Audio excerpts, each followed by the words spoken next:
Bien, damos la bienvenida a Fernando Herrera. Él fue el presidente del Instituto Estatal Electoral en Chihuahua y desde Delicias, la tierra de los vencedores del desierto, se enlaza el resumen. Gracias por esta entrevista, Fernando. El tema de hoy, los debates. ¿Son útiles los debates para elegir a los candidatos? ¿Le sirven a los electores el debate? Juan Berrientos, qué gusto saludarte. Primero que nada, gracias por la invitación a estar contigo aquí en esta entrevista vía Zoom y decirte que, en mi parecer, los debates son útiles porque mueven mucho a los indecisos y en algunas ocasiones cambian criterios. Yo creo que la gente debe escuchar y debe valorar las capacidades y las propuestas de todos quienes aspiren a desempeñar cargos en el gobierno. Bienvenidos los debates desde que se empezaron a televisar y a transmitir por radio. Han sido un medio muy eficaz de que la gente conozca un poco más de los candidatos. En las últimas semanas en Chihuahua, las primeras de esta elección del 2021, veíamos que las encuestas hablaban de que un porcentaje muy elevado, un 25, en algunas veces llegué a ver hasta un 30% de personas se consideran indecisas o no sabían todavía por quién pensaban votar.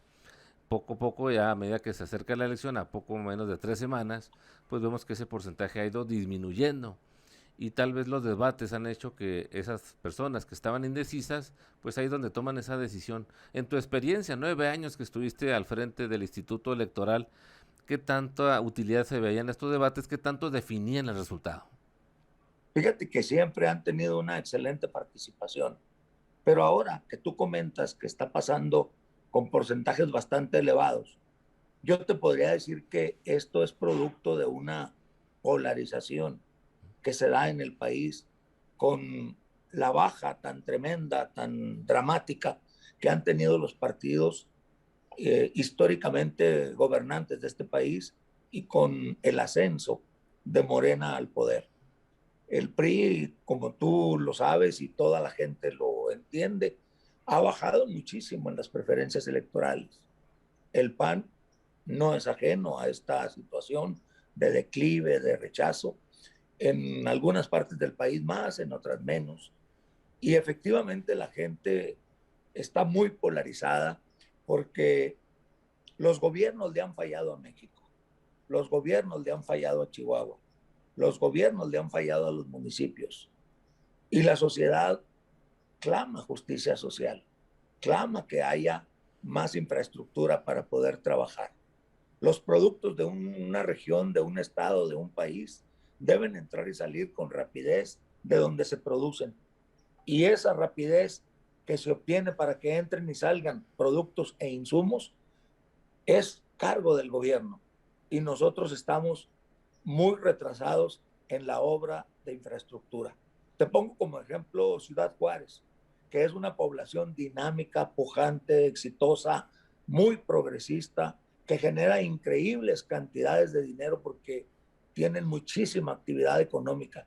Y sin embargo ves con cierta vergüenza, con cierta pena y con mucho coraje que no tiene pavimento, que ni siquiera tienen el drenaje y el agua potable al 100% en el municipio. Tú vas a Juárez y cuando vas entrando por la carretera que te lleva de Chihuahua a esa gran ciudad, a esa gran frontera, pareciera que estás en zona de guerra. Es terrible lo que le han hecho a Ciudad Juárez sus gobernantes anteriores. Entonces, esa polarización que le apuesta a lo que sea, y en esta ocasión le apostaron al presidente López Obrador, pues sigue la polarización, porque efectivamente él sacó muchos votos, lo que nunca nadie había obtenido. También hemos visto que hay desencanto en algunos sectores de la sociedad. Esta polarización efectivamente se manifiesta y la gente no sabe si debe regresar al PRI, si debe regresar al PAN, si debe buscar otra opción o si tiene que seguir apostando por la opción de 2018. Es tremendo el dilema que tiene la sociedad. Te tocaste un tema interesante, qué bueno que hablaste de Ciudad Juárez. A mí se me estaba pasando, pero recordemos que según las estadísticas, esta frontera es la zona del estado donde más alto abstencionismo se registra generalmente en la historia de las elecciones. Creo que tengo entendido, corrígeme tú por favor, tú que seguramente tienes mejor información, apenas un 25%, una cuarta parte de los electores registrados son los que en promedio participan. En Algunos su peor temporada, en su peor elección, han tenido elecciones de 28%. Y lo normal son 36 a 40%. Muy pocas veces ha pasado Juárez del 40-42% de su padrón en una elección. Hoy te puedo decir que no hay indicadores que nos digan que la gente de Ciudad Juárez va a salir a votar por una razón que haga que estos porcentajes sean superados. Yo te diría que desafortunadamente debemos esperar que voten un 40% en Ciudad Juárez. No Bueno, así en la capital, en donde podríamos esperar que vote hasta un 60-62%. Y en el resto del estado deberemos de andar promediando un 47-48%.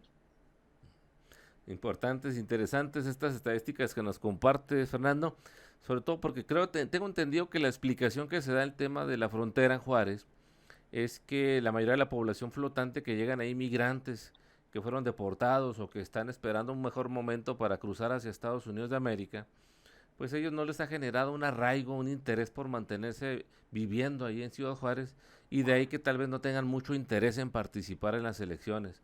No sé si hay otro Fíjate que, fenómeno que tú hayas detectado. fíjate que una parte del padrón de Juárez efectivamente tiene ese problema, que se ha resuelto, si tú quieres, en plazos de elecciones, diríamos en el mediano plazo se está resolviendo. ¿Por qué? Porque ahora tu credencial tiene una vigencia de 10 años y todos quienes alguna vez vinieron de alguna otra entidad de la República o de algún otro país de Centroamérica o Sudamérica, se establecieron unos días en Ciudad Juárez, sacaron una credencial de elector, buscaron el modo de hacerse de alguna otra identificación como la licencia de manejar y la usaron para que en su aventura de cruzar al suelo norteamericano, si eran detenidos, los regresaran hasta la frontera y no hasta sus lugares de origen. Eso se va resolviendo conforme pasa el tiempo. Sin embargo, debo decirte que el padrón de Ciudad Juárez ronda el 1.220.000 electores. Y si vota un 40%, pues estás hablando de que Juárez no tendrá más que 500.000 de votos, tal vez un poco más, si acaso. Cosa que Chihuahua casi lo va a alcanzar, teniendo un padrón de 730, de 740.000 electores. Y bueno, ahora tenemos la novedad del voto de chihuahuenses, de mexicanos desde el extranjero. Sin embargo, las cifras del Instituto Estatal Electoral señalan que solamente 2.000 paisanos de Chihuahua que están radicando en Estados Unidos y en otros países son los que se registraron para participar y pues no serán un factor de decisión. No lo van a hacer. Mira, la mayor cantidad de chihuahuenses está en Alabama. Claro que hay chihuahuenses en todo el país de Norteamérica, en Estados Unidos y algunos en Canadá. Pero la mayor cantidad, la mayor concentración está en Alabama, en el estado de Alabama. Aún así, 2.000 chihuahuenses en el extranjero, bienvenidos, porque hay que abonarle a esta cultura de votar desde donde estés. Inclusive debemos evolucionar en las elecciones y en la competencia electoral a que nada esté prohibido. No tiene sentido prohibir que las personas no puedan hablar en las elecciones. No tiene sentido. Cada vez el paso de los años nos va enseñando que tenemos que incorporarnos a las democracias de otros países en donde un presidente de Estados Unidos hace campaña y sigue siendo presidente.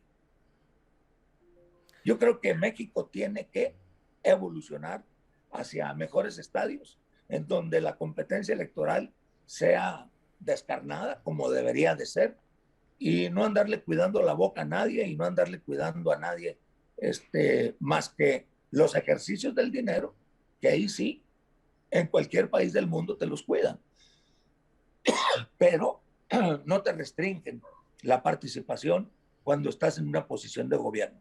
Hemos avanzado algo. Ya Los diputados federales, tú lo sabes, se pueden reelegir hasta 4 veces, los senadores 2. Aquí en Chihuahua, nuestro Congreso puede repetir por 2 periodos, en los municipios igual. Entonces, hemos avanzado y creo que debemos de seguir en ese tenor. Ojalá y el conflicto que en este momento está en México latente y que todos vemos todos los días cómo el Instituto Nacional Electoral está en una confrontación muy lastimosa con el señor presidente de la República. Retomando el tema del voto útil y el tema del abstencionismo, se señalaba en el pasado que cuando había un alto nivel de abstencionismo, pues le convenía al partido en el poder, porque de alguna manera podía movilizar la maquinaria, el llamado voto duro, Y sigue siendo cierto, Juan. y con eso obtiene el triunfo, ¿no? Antes esa maquinaria la tenía el PRI, ahora se dice que la tiene Morena. Entonces, Y no depende. solamente la tiene Morena porque la gente piense que se cambiaron a Morena, sino porque es la que maneja los programas sociales. Y ese nivel económico y social es el que más se acerca a las urnas electorales. En tu experiencia, este voto duro, que se supone que lo tienen más fuerte los que están en el gobierno, a nivel federal Morena, a nivel estatal el PAN, en caso de Chihuahua, ¿qué porcentaje de la población no caía seducido por ese voto duro? ¿Qué aproximadamente de cuántos miles de votos o decenas de miles de votos tenemos en Chihuahua que no se dejan seducir por ese compro, pues, o sea, ese beneficio que pudieran recibir y deciden por el candidato? Un 20 o 25% del voto switch que se conoce. ¿Qué porcentaje es en Chihuahua?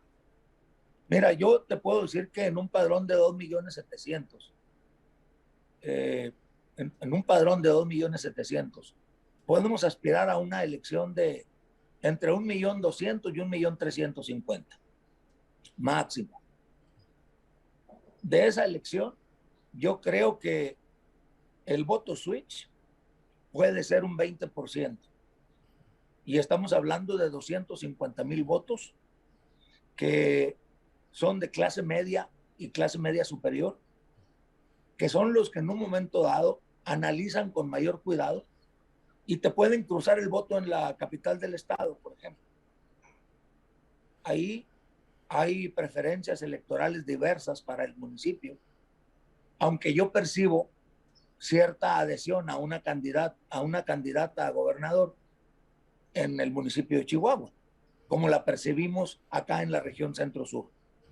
No así en Juárez, por ejemplo, en donde se percibe con claridad que Loera puede estar por delante con alrededor de una docena de puntos, más o menos. Y en el municipio Cruz Pérez Cuellar, que se maneja a la cabeza en Ciudad Juárez en las encuestas, pues no está tan alto como lo era en Ciudad Juárez. Es decir, la clase media y la clase media superior, la clase media superior, votan con un cruce de votos muy importante. Y si saliera toda esa clase media a votar, Juan, créeme, otro gallo nos cantaba porque tendríamos votaciones de hasta 1.600.000, 1.700.000. Y por consiguiente el voto duro no es suficiente para ganar. Tendría que convencer a ese voto switch, ¿verdad? Tocaste Si un hay tema, mucho abstencionismo, el voto duro ayuda mucho para ganar. tocaste un tema interesante, el voto cruzado que en Chihuahua se ha venido presentando desde hace bastante tiempo, en la elección del 2004, tengo entendido, donde se eligió un gobernador priista con el caso de José Reyes Baeza, pero las alcaldías quedaron en manos del PAN, en el caso de Chihuahua con Juan Blanco. En el estado de Chihuahua, principalmente la capital es donde se presenta esto del voto cruzado. En Juárez, en los otros municipios, ¿qué tan común es que ocurra esto? Bueno, fue Borruel el que ganó en 2007, ¿no?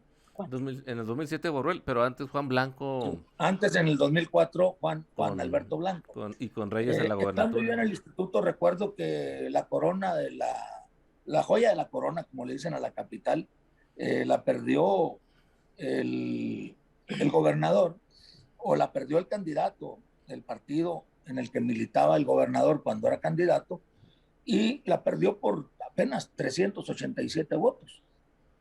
Sí lo recuerdo. Y también la de Juan Alberto Blanco, por supuesto, en la elección de 2004. Entonces, yo creo que ese voto cruzado se va a seguir presentando. Aún sin embargo, te podría decir, Pero se presenta te más en reitero Chihuahua que o en Maru Juárez, el Campos, voto cruzado, perdón. el voto cruzado en Juárez va a ser mucho menor que en Chihuahua. Siempre ha sido así, ¿no? generalmente, pues. En Ciudad Juárez va a haber muchos votos para Loera. Va a Y el haber un reparto poquito menos para difícilmente va a que Cruz. llegan a un diputado de un partido, a la gobernatura a uno y a... Es correcto. Puede Y pasar muy esto. apretada la elección entre Cruz y González Moquen, pero creo yo que saldrá adelante Cruz. En la ciudad de Chihuahua yo veo a Maru Campos totalmente adelante y yo creo que en el caso de la candidatura a gobernador no va a haber voto cruzado en la capital para Maru. Sí La creo alcaldía yo que también la vaya a ganaría darse voto entonces. cruzado entre los candidatos a alcalde. Y a diputados también. También se va a dar entre candidatos a diputados. En los, Pero yo creo que la ciudad capital se va a decantar mayoritariamente por Maru Campos. y en los otros municipios, Delicias, Cuauhtémoc Parral, en tu experiencia, Delicias, hubo votos cruzados en el Delicias, pasado. Niuque, Camargo, Saucillo, La Cruz, San Francisco de Conchos, Jiménez. Olvida que en algún momento vayan a pensar en olvidarse de su problema del agua. Yo te puedo decir que entiendo el asunto del agua, lo entiendo perfectamente. Conozco cómo está el tratado y sé por qué tuvieron que hacer lo que hicieron. No lo justifico, lo entiendo. Pero aquí la sociedad de agricultores, y yo mismo pues vivo en un rancho, te puedo decir que no se han olvidado ni un momento de que las presas están vacías, de que no hay agua para riego, de que una cosa increíble, las norias están secas. Ni siquiera tenemos agua en una noria para beber, ni para regar las plantas que tienes en tu casa o afuera de tu casa. Ese enojo se va a manifestar decantándose en contra del voto hacia el candidato del partido en el gobierno. Y bueno, en el tema, tomando el tema del voto switch y el tema de los debates, esta semana que estamos con los debates, los antecedentes en México que no los tocamos al principio, pues hablan de un primer debate televisado allá en la elección del 94, la polémica elección del 94, la del asesinato de Colosio, etcétera, y que en aquel entonces le permitió a un candidato del PAN, en ese entonces desconocido, un Diego Fernández de Ceballos, imponiéndose a un Cuauhtémoc Cárdenas, que aparentemente iba a ser el favorito, y a un debilucho candidato del PRI que entró como emergente, que fue Ernesto Zedillo Ponce de León, muy mal orador, y entonces el aparador le sirvió a un Diego Fernández de Ceballos para lucirse a nivel nacional. De hecho, el país no se ha explicado cómo hizo Diego Fernández de Ceballos para perder los puntos que se quedó arriba de los tres candidatos a partir de ese debate y que nadie se ha explicado nunca cómo le hizo Diego para bajarse de esa nube en la que se subió en el debate y perder la elección. Sí, hay especulaciones que señalan que un Carlos Salinas lo convenció con propiedades en Cancún y cosas así, pero bueno, eso no sabemos. Pues mira, esas ya son especulaciones que están fuera de nuestro alcance, pero pues todos conocemos aquellos episodios políticos que han sido comentados mucho por los editorialistas, articulistas. Tú mismo como periodista seguramente alguna vez lo comentaste, yo lo hice, etcétera. Y en el caso de Chihuahua, también como antecedente para que nuestra audiencia lo recuerde o tenga ese dato, el primer debate televisado fue la elección del 98, donde resultó ganador Patricio Martínez por el PRI, donde se enfrenta a un Ramón Galindo por el PAN, Y la doctora Esther Orozco por la Alianza PRD y otro partido que existía que era el PAR, el Partido Auténtico de la Revolución Mexicana, y por el verde sí, ecologista Arturo Limón, me parece. Fue la correcto. primera vez que hubo un debate en Chihuahua televisado y le sirvió a un Patricio Martínez, un buen orador, una persona con mucha lectura. Un hombre muy culto, un excelente orador. Obviamente Patricio aprovechó el templete y muy bien le fue en la elección. Y a la siguiente elección, la del 2004, nuevamente se repite el ejercicio de los debates, pero el ingrediente adicional que tuvimos en esa ocasión, recordarás Fernando, fue que hubo elecciones abiertas en los dos principales partidos para elegir a su candidato. En el caso Es del PRI, correcto José Reyes Baeza y resultó ganaron los ganador. caballos de afuera. Ganaron los caballos. En el caso del Es PRI correcto. ganó José Reyes Baeza y en la del PAN, donde fue la primera, dicen que fue la única elección que ha ganado Javier Corral, hasta ahora Sí, la de gobernador, que fue la interna con el Güero Delgado de Ciudad Juárez, me parece.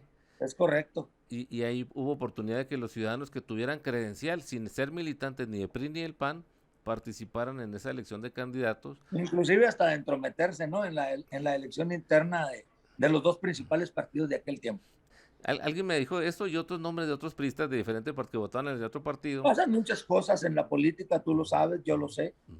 Yo, mientras estuve en el Instituto Estatal Electoral, reconozco en Maru Campos una panista de cepa, una mujer entrona, es una mujer que sabe a dónde va, sabe qué quiere, tiene excelentes asesores como César Jauregui Moreno, como Mario Vázquez, eh, el mismo actual candidato a la alcaldía de Chihuahua, Marco Bonilla, es uno de sus grandes colaboradores.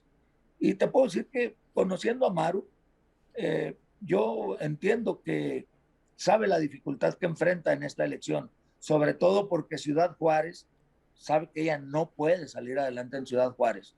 Yo quisiera pensar, y lo digo atreviéndome un poco sin que me preguntes, que Chihuahua puede compensarse con Ciudad Juárez y que Maru gane en el resto del estado, sobre todo con la región centro-sur, que ya mencionamos algunos municipios, por aquel tema del agua. Y puede hacerse la diferencia de alrededor de 5 o 6 puntos si pensamos en que cada punto ande por los 12.500, 13.000 votos. Entonces sí podemos pensar que la elección no va a ser con una ventaja mayor de 100,000 votos, ¿no? Yo pienso que va a ser entre una ventaja de 50 a 70.000 votos. Un buen pronóstico, para que nuestra audiencia esté pendiente ahí y le reconozca a Fernando Herrera si es que le atinamos ahí para que te felicitemos por eso. Ya veremos qué pasa. Pues muy interesante la charla, Fernando. Gracias por darnos este tiempo para nuestra audiencia aquí en el resumen de noticias. Algo que desees agregar sobre los procesos electorales que te tocó a ti organizar durante esos 9 años. Pues mira, ¿qué te puedo decir? Lo que yo hice en el tiempo que me tocó servir ahí, lo hicimos con el mejor de los ánimos, con la mayor pasión y entrega. Lo que hacen los que están ahora, lo respetamos con la misma postura. Y creo que quienes están, pues hacen su mejor esfuerzo y qué bueno que así sea. Nos faltó tocar el tema y perdón por que abuse un poco más del tiempo. La, Dime. la destitución de Yuri en el instituto local y también el conflicto. ¿Qué podemos ver a futuro entre este conflicto a nivel nacional, el INE con la federación? Pues mira, yo lo que veo aquí es un gran error del Instituto Nacional Electoral respecto de Yuri Zapata, porque ellos debieron saber que tocaba mujer y no tenía sentido nombrar a Yuri sabiendo que el tribunal se los iba a tumbar, porque en estas cosas de la política no hay casualidades, ni hay con que la circunstancia, no, no. Esas cosas son sabidas. Y había 3 personas que eran extraordinarios, son los que yo vi llegar al final. Había otros que no llegaron a la final, también extraordinarios, como Adrián Jaques Flores. Adrián Jaques Flores. Pero en la final estaban 2 mujeres, si no me equivoco, y Yuri Zapata. Y cualquiera de los 3 iba a hacer un excelente papel. Me da pena lo que le pasó a Yuri Zapata. No se vale que le hayan hecho esa tontería a los del INE, porque no se la hizo el tribunal. El tribunal aplica justicia y ahora tienen que elegir una mujer. Y Yuri Zapata seguramente tiene un excelente futuro, porque es un hombre joven, muy brillante, muy destacado, y su papel como magistrado ha sido muy bueno, y su papel como abogado litigante también, muy buen abogado Yuri Zapata. Mi respeto para él y de veras me da mucha pena lo que pasó. Ajena, por cierto. Y del conflicto a nivel nacional entre el INE y el presidente, no esperemos nada bueno, Juan Barrientos, ni del lado del INE ni del lado del presidente. Yo creo que un pleito era inútil, absolutamente innecesario, y creo que independientemente de quién empezó, y cuando hay contestaciones y cuando hay rivalidades, la pirinola con la que jugábamos de niños cae, todos ponen. Y eso es lo que va a pasar en este país. Todos vamos a salir perdiendo con ese conflicto. Hay quienes advierten que pudiéramos regresar a los tiempos donde antes de la existencia del INE o del IFE, que fue primeramente hace más de No, 30 no, años, no lo creo yo para tanto. regresamos al tiempo del Yo creo registro que a lo federal más que se electoral. puede atrever el Poder Legislativo, a lo más que se puede atrever el Poder Legislativo, es a cambiar los actuales miembros del Consejo General. Pero un retroceso más allá de eso, no me atrevo a pensarlo, porque creo que por mucho que quieran tener el control y el poder, no creo que estén tan mal como para pensar que el pueblo o la ciudadanía inteligente los va a apoyar en algo así. Entonces no regresaríamos a los tiempos del registro federal No lo creo, electoral, ¿eh? sinceramente no lo creo. Recuerdo que antes de la existencia del IFE, aquí nomás como dato estadístico, anecdótico, el último presidente que estuvo organizando las elecciones desde la Secretaría de Gobernación, como en el registro federal electoral, lo encabezó Emilio Chaufet, me parece. Y a partir Sí, de con ahí, Miguel de la Madrid en la presidencia.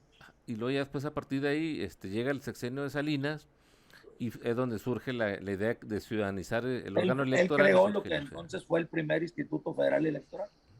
Entonces ahí surge el IFE, ahora INE, y desde ahí se ciudadaniza, ¿no? Pero el último que estuvo a cargo del registro fue creo que Emilio Chaufet, y lo recuerdo porque fue cuando tramité mi credencial de elector, mi primer credencial de elector, y venía la firma ahí de Emilio Chaufet, pero todavía como Sí, registro federal electoral, no era INE, y todavía no era IFE, pues. pues sí. Pero Y ha bueno, evolucionado bien el INE. El trabajo que hacen es bueno, que despierta críticas. Es correcto que las despierta, pero también es cierto que la ley es perfectible y ellos tienen que atenerse por obligación a lo que actualmente dice la ley, no a lo que quisiéramos que dijera. Y ahí es donde están los conflictos. muy bien, pues te agradecemos, Fernando Herrera, por esta entrevista. A ti, Juan, que estés muy bien y un saludo a tu gente.